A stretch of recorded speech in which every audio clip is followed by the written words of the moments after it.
Judge Judy is back, even though she never really went anywhere. Star Trek has a new series, even though they have a new series every few months. And we've got 4 other shows to talk about as well, plus some news. Let's talk TV.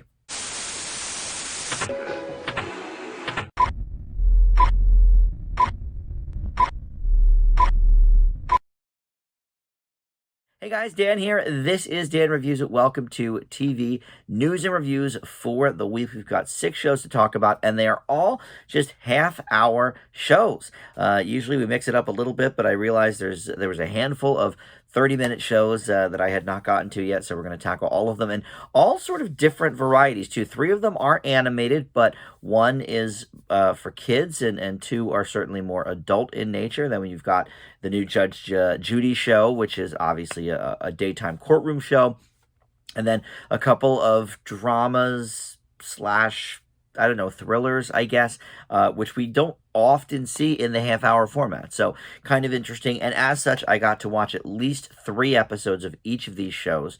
Usually, for the hour-long, sometimes I only have time to watch 2 episodes. I got to sample these shows a little bit more as well. But first, let's get into the news of the week. There's a few things to talk about. Up first is renewals and cancellations, and Fantasy Island, which premiered over the summer, is renewed for season 2 on Fox. They were happy enough with the results. They're going to not only bring it back next summer, but they have a 2-hour holiday movie event in December on Fox. So obviously they are strongly behind this series. I saw the first 2 episodes. I thought it was okay. I think I gave it like a B-, something like that.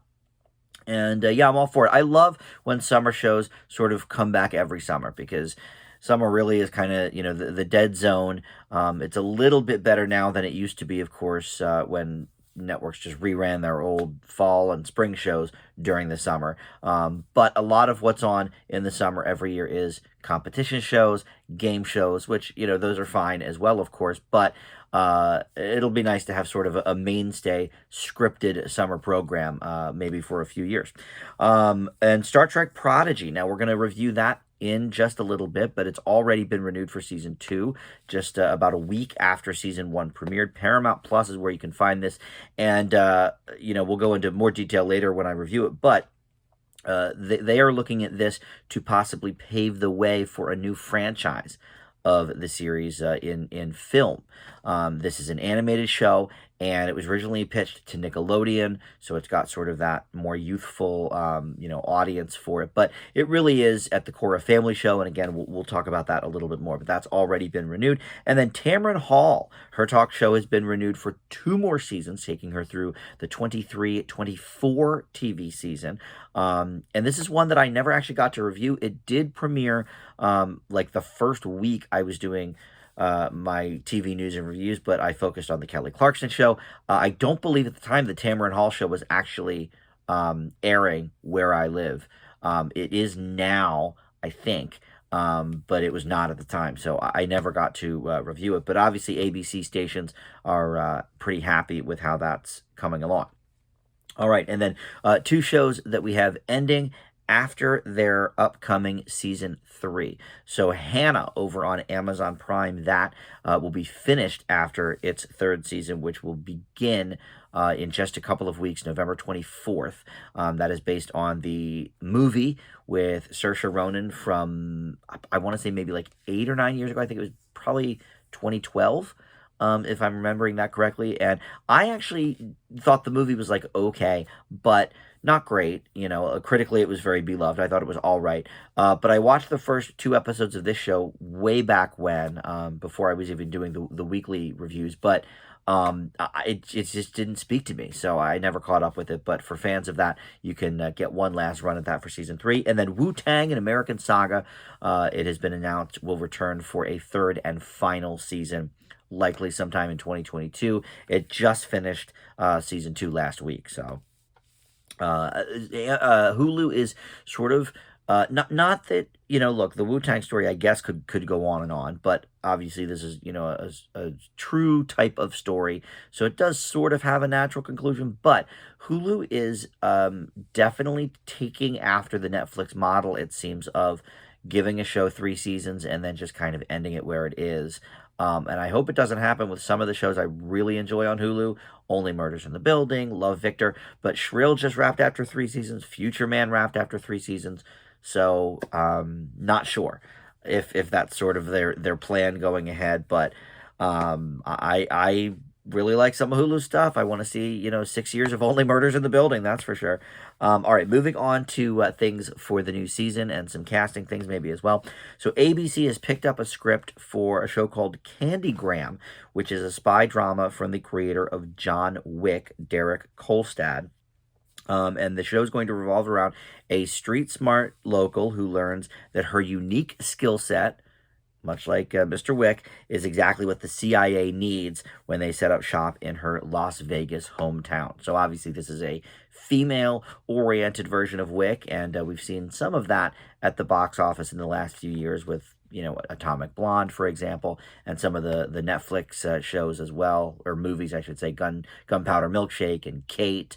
That the John Wick type of thing is very popular right now, but this is from the guy who gave us Wick. So hopefully a good pedigree there. And then Superman and Lois is going to begin its second season on January 11th. They've announced a lot. The CW and Fox have announced a lot of their mid-season shows coming back. I Can See Your Voice on Fox, etc. But this Superman and Lois is special because that night the CW will also premiere a new show called Naomi, which is a drama about a high schooler who discovers her hidden destiny after, surprise, surprise, it's the CW, a supernatural event affects her hometown. I say this every time I review a CW show. Everything has to be supernatural now or superhero related. So there you go. This one, but I believe this falls into the DC camp as well somehow. I think it might be based on a graphic novel, so it may fit both superhero and the supernatural vibe on the CW. So I'm sure I'll probably find it very, very middling when I review it in a couple of months. All right, some odds and ends, some sports-related things. We don't talk sports too much on TV news and reviews, but ESPN Classic is going to be no more come January. It has been around since 1995 as a channel, and then purchased by ESPN in 97. So it went from the Classic Sports Network to ESPN Classic. It's only in 25 million homes, which of course sounds like a lot, but compared to regular ESPN, which is in 84 million homes, so more than triple. And then even ESPN News more than doubles it with 62 million. And it's also not, by the way, the only sports channel that is folding that day. MS Sport, what's it called? Whatever the NBC Sports Network is also folding. We talked about that a few months ago. January 1st is also the end date for that. So a lot of the sports networks, sort of closing out. And ESPN Classic really was mostly just about doing classic sporting events. But if, ESPN 1 and 2 and 3 were all booked up, they would on occasion show new sports as well, that were more, lesser tier, I guess you could say. As opposed to like NFL, a game of, football or NBA basketball or something like that. So, but in any event, so another sports thing, Magic Johnson, there's going to be a 4-part documentary on him coming to Apple TV Plus. This week, actually, marks the 30th anniversary of when he announced his HIV positive status. I remember it well, because it was like insane. I mean, most people that we knew at the time, this was 1991, that had HIV were already dead. We would find out, oh, that person died of that after they were dead. Freddie Mercury, I think, literally announced his HIV status the day before he died. So it was a huge deal that this person who was a current athlete, Magic Johnson, had HIV. And of course, HIV was still kind of in its infancy. I mean, it was less than 10 years old at that point. So this is something that I don't watch sports, but I certainly, as a gay man, I certainly followed that story along. So that'll be interesting, and that will be coming to Apple TV Plus probably sometime in early 2022. And then Alanis Morissette's life is set to be a single camera comedy series on ABC. She's, of course, at Fox right now on Alter Ego as a judge. But Relatable is the name of the show. It's going to follow a 40-something woman who is married with 3 kids, who spent her young adult life as an international rock star, famous for her anthems of female rage and teen angst, and now she is somewhat of the voice of her generation. So ABC does say that Morissette's life will inform the writing and stories, but all the characters are fictional and non-biographical. I don't actually know if Alanis has children. I really don't know. I'm a huge fan of her music, but in terms of her personal life, I don't honestly know that much. So, maybe that is part of the package as well. Maybe she does have 3 kids. And then we close news with reboots and spinoffs as we do. And this one is quite the doozy. Joe Millionaire is coming back. If you remember this show from, I think it was maybe 2003, this was a reality show in which they lied to everybody, and they said this dude was a millionaire to see if, people could find love with him. Surprise, surprise, they did. And then they pulled the rug out from under the women and said, oh, by the way, this guy's poor. Or not poor, but regular. He's not a millionaire. And see what happens. This was a huge hit. I didn't watch, maybe I watched the first episode. I don't know. I was working on the radio at the time, and I did try to watch a lot of the pop culture-y shows so I could talk about them.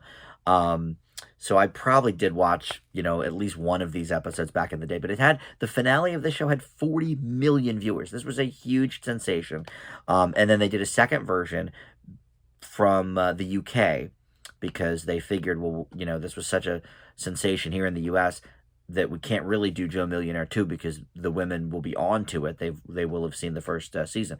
So it was the UK version, and it just tanked in the ratings. It got less than a third of the original's ratings. But this one is coming back with a twist in January. It's called Joe Millionaire for Richer or Poorer, and they're going to have 2 guys with 20 different women, and one of them actually is a millionaire, and the other one is not so much.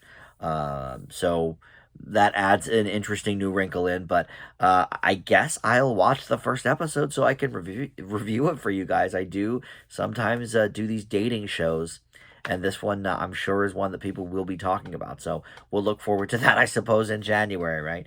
All right, so let's move on to the reviews. And let's start with some reality television. Judy Justice is the name of the new Judge Judy Shineland show. This was big in the news over the last 2 years or so.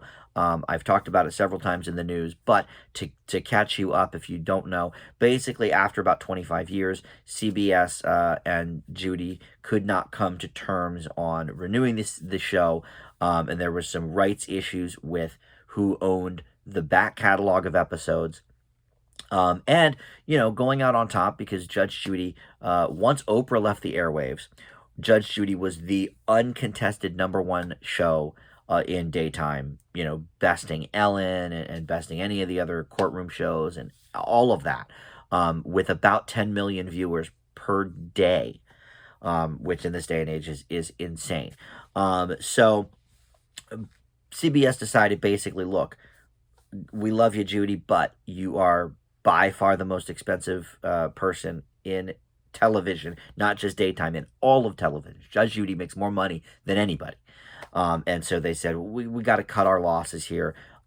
Your episodes aren't really date specific, so we're just going to throw reruns up and, have a nice life. But even though she's in her 70s, Judge Judy shows no signs of slowing down. She wanted her own show, so she went to, of course, streaming, where all of the people go these days. And so we've got Judy Justice is the name of the show on IMDb TV. Now, IMDb TV is building up their platform of shows. We've reviewed a couple of them here. Alex Cross? No, Alex Rider. Alex Rider is one of their shows. There was another one maybe a month ago that I reviewed. But they have a pretty small slate right now, but they're owned by Amazon Prime, so and it's free. It's free to watch. You have to watch ads with it, but they have movies and television shows that are free to watch, which I think is pretty novel in this day and age. If a streamer can do that. So all right, there's that. And Judy, by the way, hates the name IMDb TV, and they're already in talks to rebrand with a different name because of Judy's thoughts. So obviously, she wields a lot of power. They are putting a lot of stock into this show. But is it good? So here's the basic outline of this show. It's the same, except for a few differences. So the announcer is the same. The theme music, it's a variation on the Fifth of Beethoven original theme song for Judge Judy. It's one of those where it's like, okay, they changed it enough not to get sued, but it's basically the same song. They've changed a couple of the notes here and there, and a couple of maybe the key is different or something, but it's basically the same. The biggest difference here is the bailiff, which that caused some controversy. Bird is no longer the bailiff after 25 years working with Judy, and this is a bummer to people who watch the show because we love Bird. So this new guy, Kevin Roscoe, is going to be on. And, he's fine. I mean, I have nothing against him, but he ain't Bird, right? We love the bailiff Bird. And then in addition to that, she's got a court stenographer there with her, which is Whitney Kumar. I don't believe they had a stenographer on the old show, or if they did, she was like hidden or something. I don't know why they need a stenographer. They're filming everything, right? So that just seems stupid. And then Sarah Rose is sort of on Judy's side, on her right side, I guess. And she is actually Judge Judy's granddaughter, but she is a law school student, and she knows the law. She was the production assistant on Hot Bench, which is a daytime show that Judy co-created or whatever. So fine. And then the court cases are the same. Now, most episodes of this only have one court case, whereas the old Judge Judy show, they did two. So here, okay, we can dive a little more into it. But, I mean, it's all kind of the same, right? Judy yells at them and whatever. The money that is awarded has also doubled, so that's good. $5,000 is the template that the Judge Judy show sort of created, and then every other legal show that followed, that was the ceiling was $5,000. And now $10,000 you could get out of Judge Judy. And most small claims courts in America, depending on state, do have a $10,000 maximum anyway. So, and this is a small claims court, so it makes total sense. So that's something, kind of cool, especially with inflation. I mean, 25 years ago, sure, $5,000, but now $10,000 seems about right.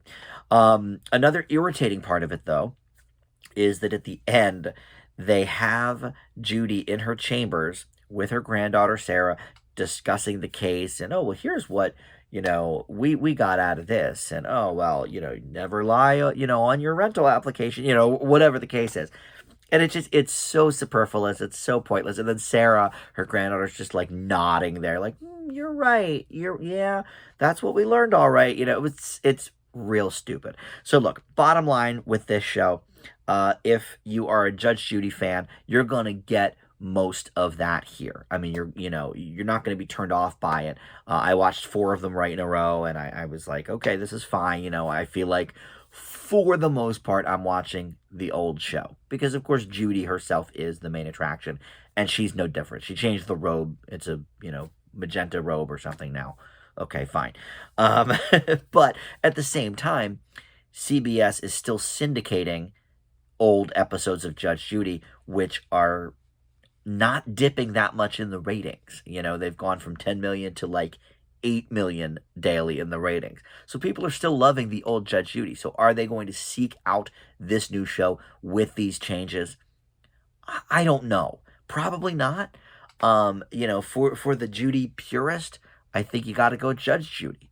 There's not too many changes here, but there's enough that it's sort of, and none of them are positive. Other than the upping of the money. New bailiff stinks. again, he's fine, but he's not Bird. The theme music is exactly the same. It's kind of the same show, except everything they changed except the money is worse. So I'm going to give Judy Justice a C plus. I think the original is probably, in reality, a B plus, A minus. I mean, it is the template that all court shows have gone after for the last, 2.5 decades. So I think that's the gold standard. This is more of a bronze. So let's put it like that.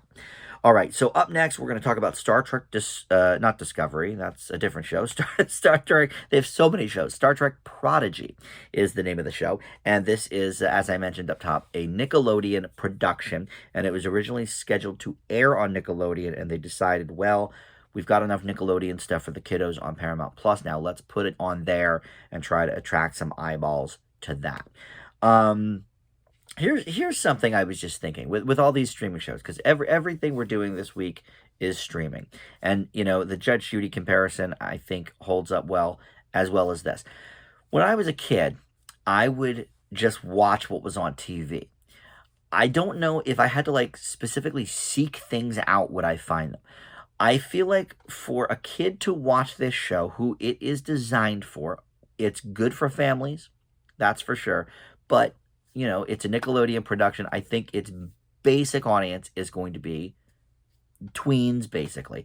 And the problem is, are they going to seek this out? Do they care about Star Trek? Not in the same way they care about Star Wars, that's for sure. I myself have always been a Star Trek fan over a Wars, but kids, they love the Wars. And of course, they're still making all the Star Wars movies. So is a child going to seek this out on their own? I want to watch Star Trek. Probably not. Now, if this is successful and they do the film franchises based around it, then sure. But I think an adult that has a history with Star Trek will have to basically, want to watch this with their youngsters and introduce them to Star Trek. And if that's the case, I'm all for it. This is a well-done show. There's no doubt about that. I just don't know if people are going to find it. But the basic premise is this is 5 years after the Voyager returns to Earth. And so we have some young aliens here in the old Delta Quadrant finding an abandoned Starfleet ship called the Protostar. And that is included with 17-year-old Dal, who is a maverick of sorts. He's going to lead us in this journey. You've also got a 17-year-old girl named Gwen, who dreamed of exploring the stars when she was younger. Then you've got Jason Mantzoukas playing Jankum Pog, who is a teenager Tellarite, who is a sort of blob-type creature. And then that's really the only name I recognize from the main cast, except for D. Bradley Baker, who we just talked about, because he's the voice of Olmec in The Legends of the Hidden Temple, and he continues to be on the new version, so that's cool. But he plays another sort of blob type of person. So the big hook, I think, for adults on this is going to be the Voyager aspect of it, because Captain Janeway returns. That was Kate Mulgrew. And to be honest, one of the top captains. I think for me, it goes Picard is first, then Kirk, of course, and then Mulgrew is right underneath. I think she did a decent job on the Voyager. And that actually is one of my dad's favorite Star Trek shows. I've only seen maybe a handful of the episodes, but he really loves the Voyager episodes. And so Janeway, I think for Trek fans, is going to be a draw to this program. And that's great, because it is good for the entire family. Now, we do have some recurring characters I have not seen yet in these first couple episodes, but Daveed Diggs, Jamila Jamil, and Jason Alexander from Seinfeld. He is going to be on this as well. So I love the animation here. This is the first time a Trek show has ever done CGI animation. Of course, you had the 70s show, which was hand-drawn with the original cast, but then you also have Lower Decks, which is on Paramount Plus. That's hand-drawn, and a much worse show than this. This is a show that I think Star Trek devotees will enjoy. I don't think it's too kid-oriented for them. I think they will enjoy it as well. And I think kids can enjoy it too. And for a first foray into Trek, They've tried the whole kid thing many times over with Next Generation having Will Wheaton, and then there was a couple of kids on Deep Space Nine. But having all of these kids or all of these main characters be teenagers, I think that is going to attract kids to watch it. And Janeway isn't even really there. She's a hologram, so she sort of comes and goes as they need her for some exposition or whatever. But Mulgrew returning for the role, I think, will really please the Trek fans. Of the new shows, Picard, I do have to finish the first season, I'll admit that. But I did enjoy Picard a lot. I did not care for Lower Decks at all. And Discovery, I have not really seen, but I've heard so many mixed things from people in my life that enjoy Trek. Some love it, some not so much. So I feel like that's probably more mixed. I think this will appeal to most Star Trek fans. And if your only interactions with Star Trek is maybe the new J.J. Abrams movies, I think you would still enjoy this as well, because it does give us sort of a whole different lineage for some of these events and characters. And I don't know. I think we have some room to grow this world. And so I enjoyed this one a lot. I give Star Trek Prodigy a B+. All right, so let's move into the dirty animated shows, the adult animation. Netflix will be first with Inside Job, and like usual, a lot of these shows have a pretty decent voice cast. Here we've got Lizzie Kaplan, Christian Slater, Clark Duke, Tisha Campbell from The Old Martin Show, Bobby Lee, Brett Gelman, Ron Funches. So names that maybe you don't know, but you will recognize probably the voice, or if you saw a picture of them, you would be like, oh yeah, that's that person from, those 3 shows or whatever. But the basic premise here is it's a workplace comedy.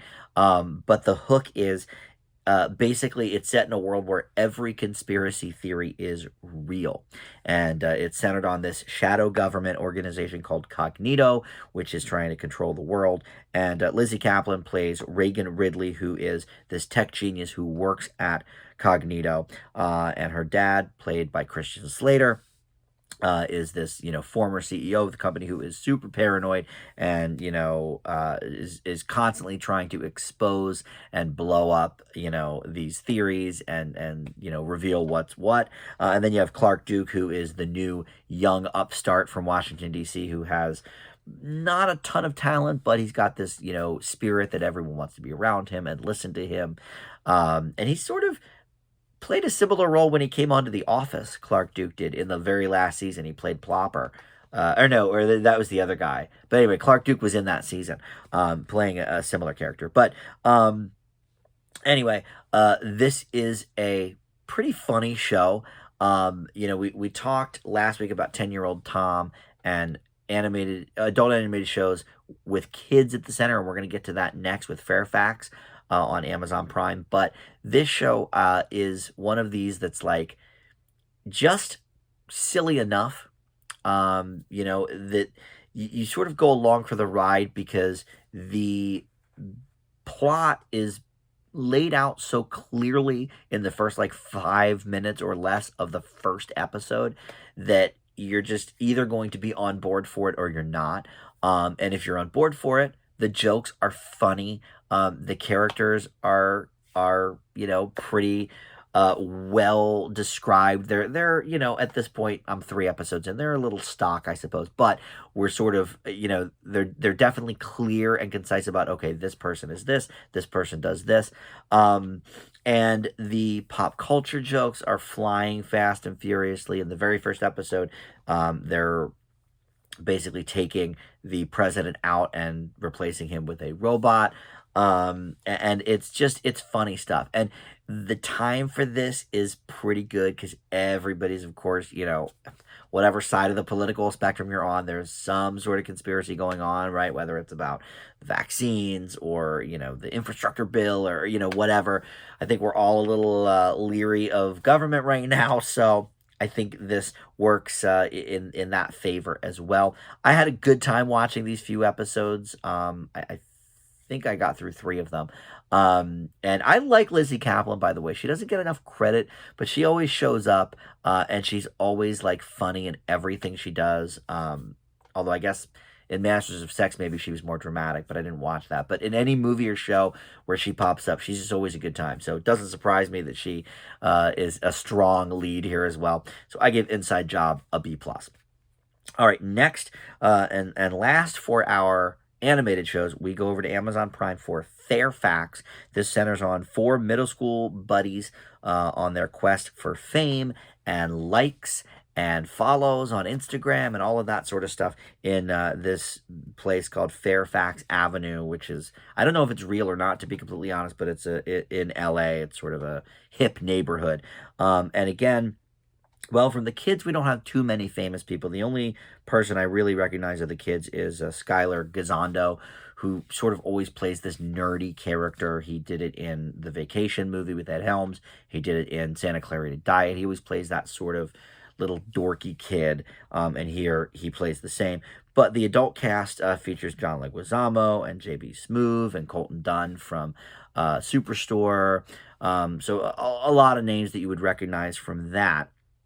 But this show is kind of the opposite of 10-Year-Old Tom on HBO Max, which we talked about last week, which is a show I really liked. A lot of these shows that feature children in the animated world, but are for adults, let's have the kids just curse a lot and say like sex jokes and it'll be hilarious, right? All right. Now, this show is interesting, though, in the respect that I do think kids genuinely talk like this. There's a lot of F-bombs and there's a lot of like talking about what's current on social media and, TikTok and Instagram and likes and all of that kind of stuff. I found that to be pretty authentic. And then there's a bunch of pop culture references being thrown at us. Now, I think that part's a little unfortunate because it dates the show basically immediately. In fact, there's a couple of jokes about the rapper Travis Scott in the first episode. And if you don't know, his Astroworld concert over the weekend, there were 8 people killed, and he's getting sued by all these people. And so, that's sort of the problem with some pop culture stuff, especially this day and age. You never know who's really going to be, canceled the next day. But in any event, the whole fish out of water thing, the main character here, Dale, is new to the place. He moved from, I think it was Arizona or Utah or something, or Oregon. It's somewhere like a bit north of wherever they are, but still kind of on the West Coast. And his, parents are sort of hip, but nobody really realizes that. Like his mom used to play in Prince's backing band in the 80s, so it's got that kind of vibe to it. But look, these kids are all too cool for the room, and it's all completely, unbelievable. But more than that, it's just kind of mean-spirited. There's a lot of mean-spirited jokes here. We're joking about eating disorders in the first episode, and I'm not one to say you can't joke about anything. But in 2021, yeah, kids probably are still joking about all this stuff. I get that. But for a show that seems to be sort of poking fun at like woke culture, it's also very, very woke in its approach to everything. Even the makeup of the main characters, one white, one black, one mixed, one Asian. It's like you're poking fun at the woke culture, but like even in the casting of the show, you're being very woke. So I'm not sure how self-aware the show is. I did laugh a few times, not many, I will say. I was a little actually disappointed with the humor, but it also sort of applies that whole Family Guy philosophy of, well, let's just throw a bunch of pop culture references in, it'll be funny. And this isn't quite as like vignette-y as the Family Guy episodes. They're basically just like jokes with sketches attached to them or flashbacks or vignettes. This does not have that. There's a through line in the plot, which I like. But yeah, overall, this one left me kind of cold. Did not really feel like this or like 10-Year-Old Tom with this show. So I leave Fairfax with a C-. Not that enjoyable. Again, a little funny here and there, but definitely better ones out there. All right, so the final two shows, back to live action here, but these are both half-hour shows with um, sort of plots that usually lend themselves to hour-long shows. But we're going to start with Guilty Party here, starring Kate Beckinsale. This one is on Paramount Plus, and she plays a journalist who is sort of disgraced. She lied about one of her sources and misquoted them, or maybe she made up the quote. I forget what they said, but so she's basically sort of trying to claw her way back into the good graces of the journalism community. But here she's focusing on a story about a woman who denies murdering her husband, and she's in prison. So Kate Beckinsale's character Beth goes to visit her in prison and try and get the real scoop. And so she basically, on her own, as an investigative journalist, goes out and starts interviewing people. And it's billed as a dark comedy, but I did not find that to be the case.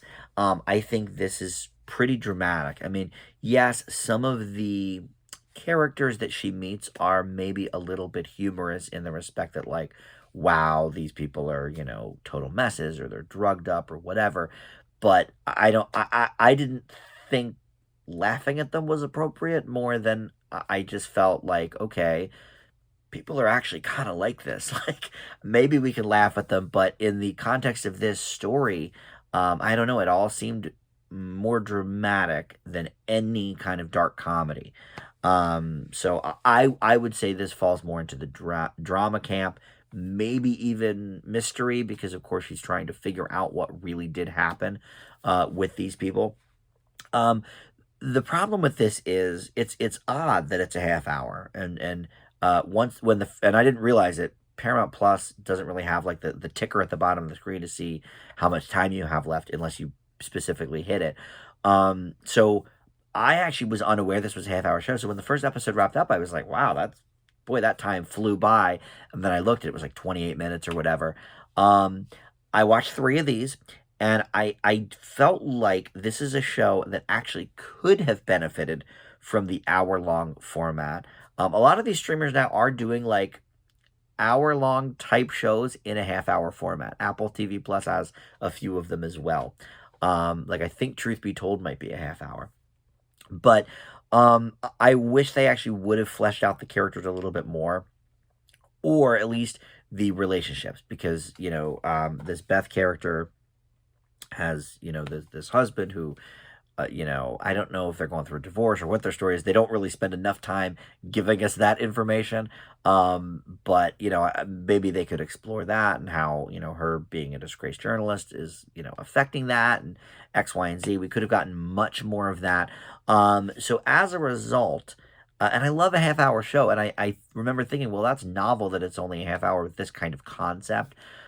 But unfortunately, they actually didn't write it well enough to utilize the half hour format.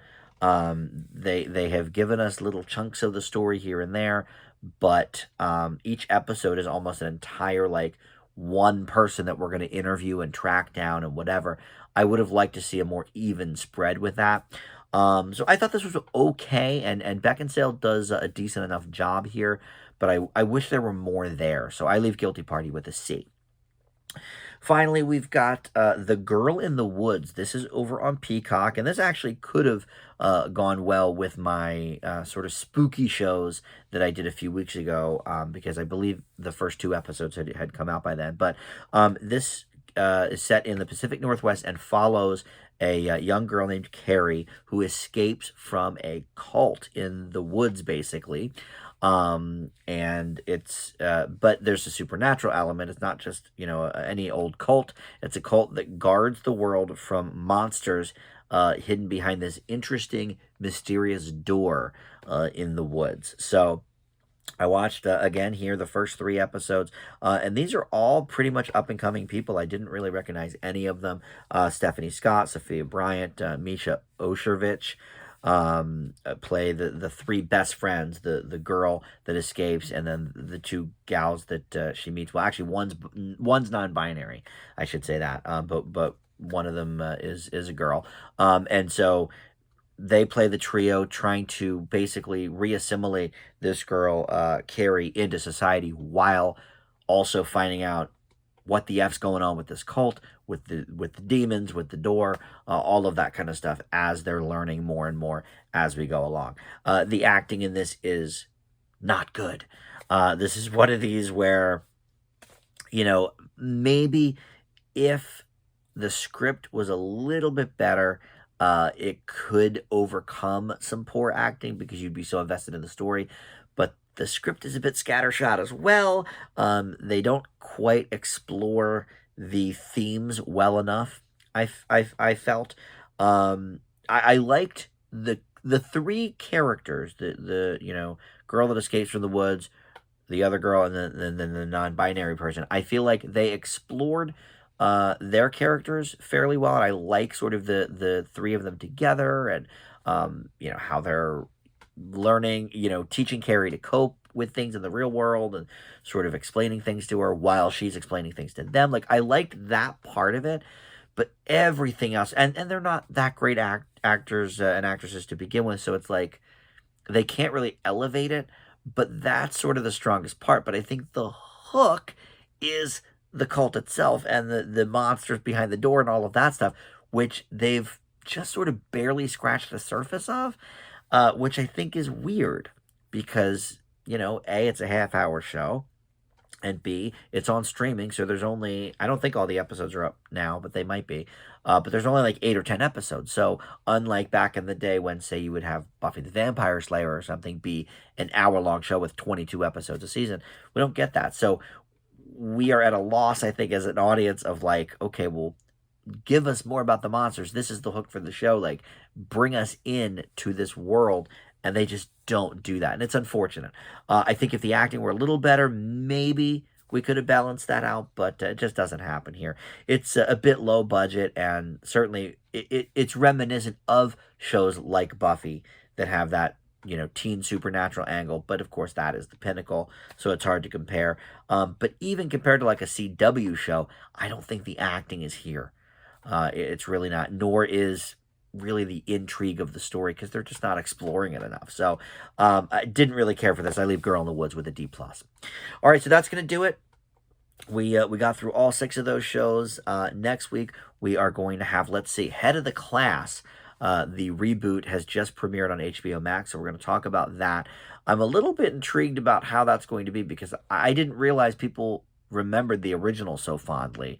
It hasn't aired in like 30 years. Maybe it's on like Antenna TV now or something, but it didn't air on cable or in syndication for like 25 years. So, I mean, I remember it, but I'm of the age group. So I'm interested to see how that's going to go. That's certainly one of the shows we're going to tackle. And I'm not sure what else is out there, but I will always find some good TV or some bad TV. We'll find out to review. So until next week, thanks for watching. We'll see you then. Bye.